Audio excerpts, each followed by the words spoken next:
Terima kasih ya Datuk Yang di-Pertua memberi peluang saya untuk turun membahas ya pindaan kepada Akta Perlindungan Pengguna 1999. Datuk Yang di-Pertua, saya menyokong niat baik Yang Berhormat Menteri untuk mencadangkan pindaan kepada Akta Perlindungan Pengguna ini, terutamanya dengan memberi peruntukan kepada peruntukan tambahan kepada akta ini, iaitu mengadakan terma tidak adil, iaitu bahagian 3A. Tapi saya masih mempunyai beberapa pertanyaan yang saya rasa ia akan memperjelaskan lagi berkenaan peruntukan tambahan ini. Datuk Yang di-Pertua, kita sentiasa melihat notis-notis seperti begitu dengan izin, park at own risk. Atau kalau kita pergi ke hotel, kita boleh membaca kenyataan notis dengan izin, the management is not responsible for any loss suffered by guests on the belongings. Kalau kita pergi ke contohnya tema air, mereka menyediakan peti simpanan juga mempunyai tanda-tanda mengecualikan, menghadkan liability operator atau tuan milik premis terhadap sebarang kehilangan atau kecurian, kerosakan apabila harta benda, individu atau pelanggan mereka diletakkan di situ. Saya ambil contoh park at own risk. Tahun lalu kita membaca laporan media menyatakan bahawa dengan izin, park at own risk, sign no shield from liability. Kes yang dibawa ke Mahkamah Magistrate, di mana mahkamah membenarkan tuntutan pemilik kenderaan di mana barangan dalam kenderaannya telah dicuri apabila kenderaannya diletak dalam satu kapak dengan izin, dan operator kapak itu perlu membayar kerugian barangan yang telah dicuri dari kenderaan penuntut ini atau plaintiff ini.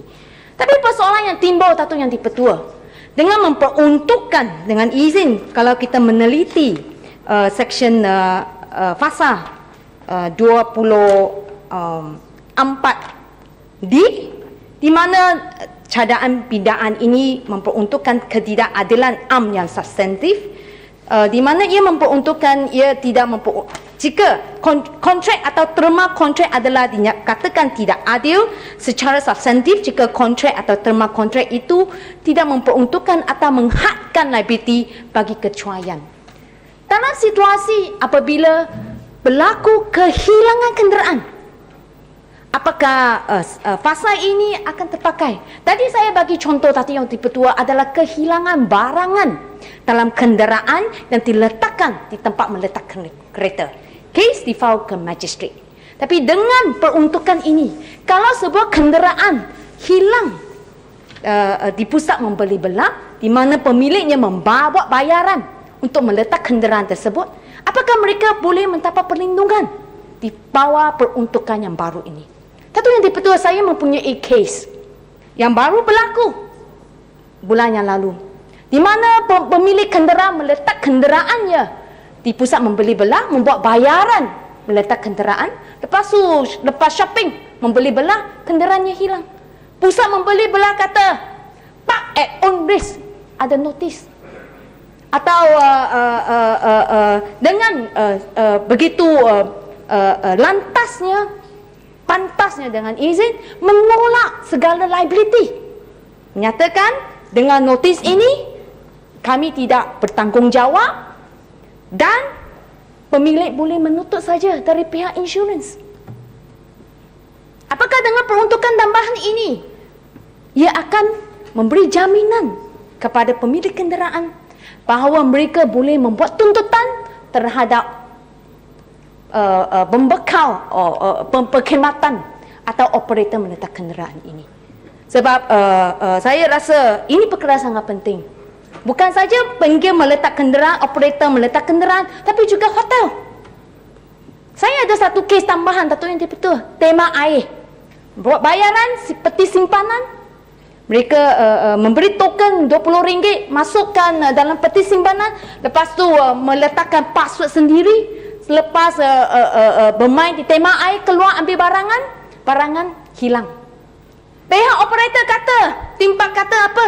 Dia kata, oh, ini ada notis, meletak barangan sini tidak akan bertanggungjawab pengurusan.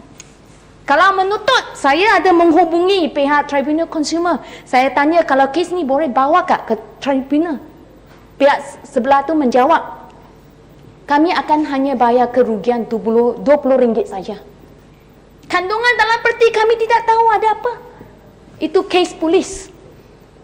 Apakah dengan notis-notis sedemikian menghadkan liability operator ini tidak akan terpakai lagi dengan peruntukan ini? Itu perkara yang pertama.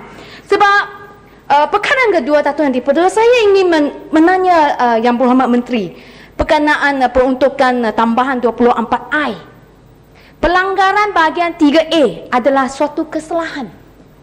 Apakah selepas diluluskan pindaan ini, mana-mana operator meletakkan atau mengadakan terma yang tidak adil ini, menghadkan liability mereka sebagai contoh park at own risk ini, mereka boleh diambil tindakan di bawah fasa ini, di mana ia memperuntukkan kalau ia suatu pertubuhan pertepadanan, dia boleh ditenda tidak melebihi RM250,000 dan bagi kesalahan kedua atau pengikutan tidak melebihi RM500,000, dan juga bagi bukan suatu pertubuhan perbadanan di mana didenda tidak melebihi RM100,000 atau dipenjarakan selama tidak melebihi 3 tahun.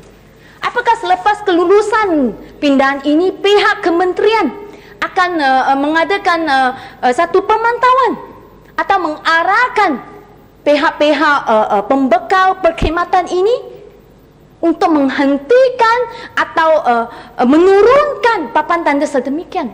Sebab bacaan saya nampaknya ia akan menjadikannya satu pelanggaran atau satu kesalahan di bawah peruntukan tambahan ini. Ini adalah perkara yang kedua, Dato' Yang di-Pertua. Dan perkara yang ketiga, saya nyatakan kementerian mempunyai niat baik melindungi konsumer.